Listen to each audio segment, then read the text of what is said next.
And the nice thing about a 30 is the side and the crown are identical. On the last canopy that I showed you how I made, the crown and the sides were actually a different angle. Well, technically they're the same pitch, but they're different angles to get them to do that. This one you can use the same fitting, side, the crown, and the other side. So there's only two fittings in the whole canopy. It's either an end or a middle, which makes them really easy to put together, especially if it's somebody who's never put a canopy together, or a swim team or soccer team or Boy Scouts or something where you got kids putting them together. These are a lot simpler, but as long as you got the legs pointing down when you got done, it's correct. The one downside, of course, is it's real steep. So if you make this, say, a 12-foot roof, you put two 6-foot sticks of pipe in there, you're going to have about a 10-foot base when you get done. And a lot of times people will ask me about the roofs, and normally they've been working in construction and building stick homes and things like that. And what happens is you build the roof to match the foundation. And the roof obviously has to be bigger than the foundation because it's got a pitch on it. With a canopy, it's the exact opposite. The size of your roof is going to dictate the size of your foundation. You can only buy tarps in so many sizes, really. So if it's a 10 by 20 tarp, you're going to use 10 by 20 pipe on the roof. Now your base is going to be a little bit narrower than that. It'll be like well, with this, again, it'd be about 8 feet at the base. With a 20-degree angle, it's going to put it around 9 feet at the base. I'm sure there's an actual formula for figuring it out, but I've never really used one. And like I say, these 30-degree fittings work really well, especially if you have a wall tent. If you're a hunter and you have a wall tent and you get your hands on the tent but no poles, well, most of the wall tents are typically a 30-degree pitch roof. They usually got about a 5-foot wall on them, so it'll be about 9 feet tall in the center, 12 by 14 base. That's real common. But anyways, that's typical. That's consistent with a wall tent or a greenhouse. Or if you purchase one of these setups at Costco or Price Club or any one of the big box stores, they sell a canopy in a box. And it's a 10 by 20. It's 10 by 20 base. It's actually a 12 by 20 roof. So if you ever go to buy a tarp for one of those things, make sure you measure your roof before you go by what it said on the outside of the box, before you go buy a tarp. But this is the same angle that most of those, well, I don't think I've ever seen one that wasn't 30 degrees. They make some round Quonset hut looking things now, but typically the standard carport is a 30-degree pitch, and it'll have a 12 fitting set. There'll be six ends and 6 centers, and they're usually made out of 1 3/8 top rail from chain link fence, which means that you make your fitting out of 1 1/4 EMT. But that can vary. I've seen them everywhere from 1 inch all the way up to 2.5 inch pipe. They do make a lot of different sizes of pipe and different colors of tarps, different styles of tarps. Some tarps overlap on the outside of the canopy. So they're all a little bit different, but typically 10 by 20 at the base, 30-degree roof. And this setup appears a little bit different. This is for a shed roof or a patio roof where it's just a single slope as opposed to a peak in the center.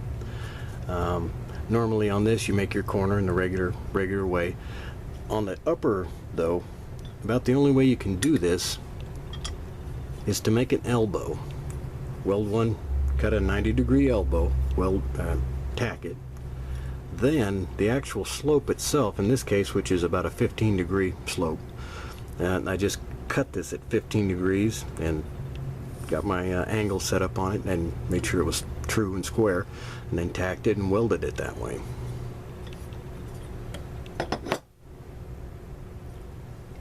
But these work really well up against the side of a house, a structure or something. You're parking a car, parking a boat. They just kind of blend right in and you don't even notice they're even there. In some cases, you may not necessarily even need a back leg if you've got a wooden eave that you can attach to from there. One word of caution, however.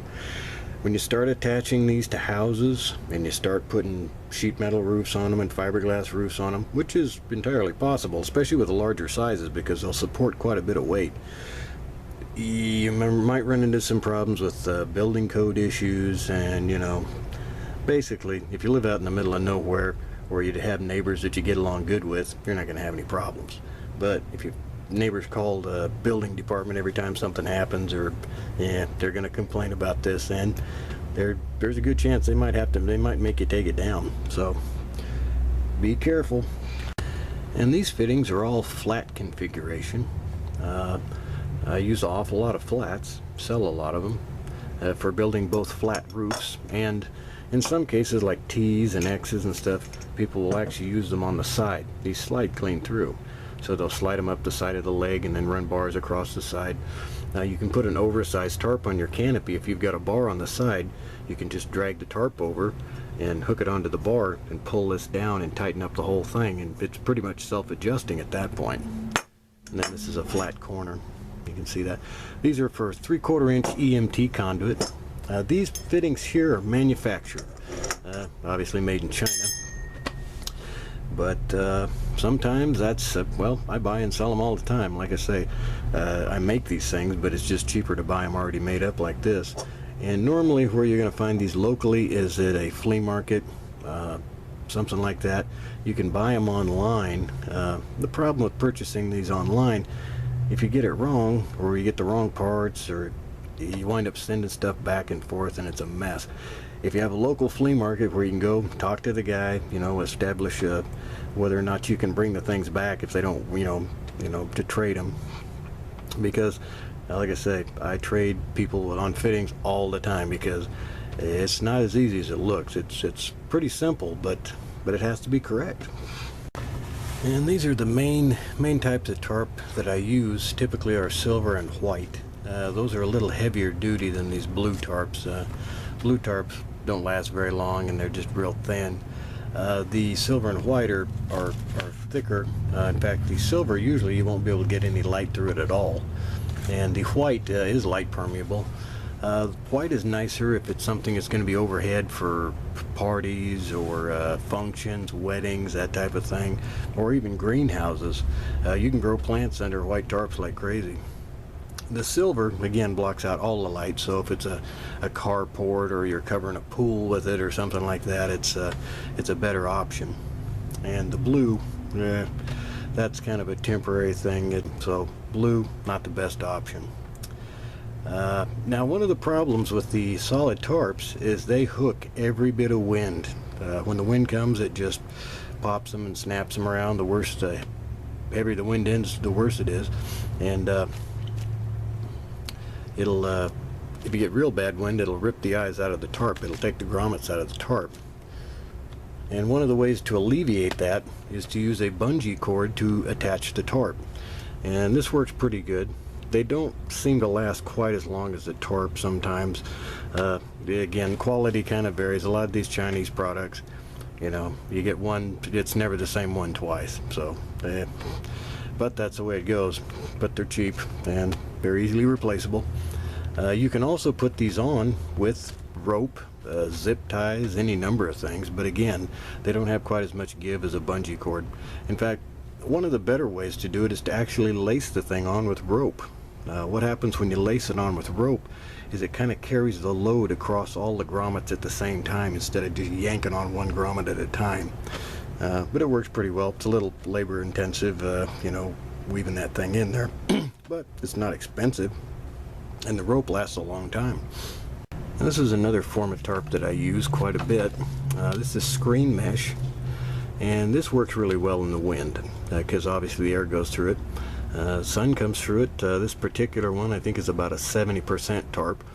They rate them by the percentage of UV that they block out, and typically they'll be 70, 80, or perhaps even 90% for regular shade. Now they do make this in low, you can go to a greenhouse and get this in a low density, around 20 or 30% for real high light plants. But I've grown plants under 70%, and they just take off like crazy. It's like we're just like a greenhouse. And cost-wise for the tarps, typically a good screen mesh like this is probably going to run you somewhere in the 35 cents per square foot range. The silver and the white tarp, usually find them for around 12 cents a square foot, and the blue, you can find that for 5 or 6 cents a square foot.